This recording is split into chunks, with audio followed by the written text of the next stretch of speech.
When we had functions of one variable, we got used to talking about derivatives as a rate of change or the slope of a tangent line. When we have more than one variable involved, it gets more complicated. So if we have a point on this surface here, if we want to talk about the rate of change, we have to say, in what direction? Because if we go off in the x direction, we might get one rate of change, and if we go in the y direction, we might get a different rate of change. In fact, they don't even have to be the same sign. So we cover this situation by taking what are called partial derivatives. They're derivatives in just one direction at a time.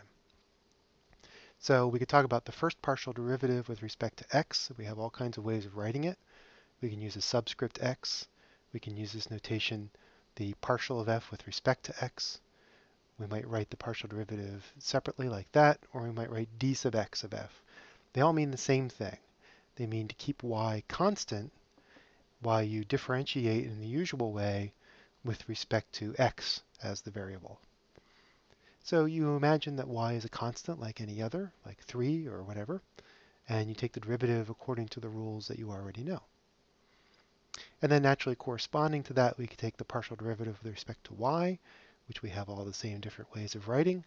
And in this case, you keep x constant, and you differentiate with y being the only variable.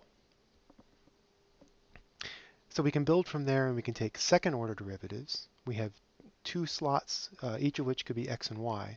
So we ought to have four different possibilities. So we could take two derivatives with respect to x, which we can write two different ways, at least. Or we might have two derivatives with respect to y, which we could write these different ways. And then we might take the derivative first with respect to x and then with respect to y. And we write those from right to left in this second form.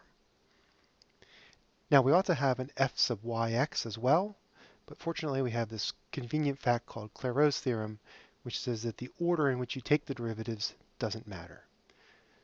So take them in any order you like, you get the same result.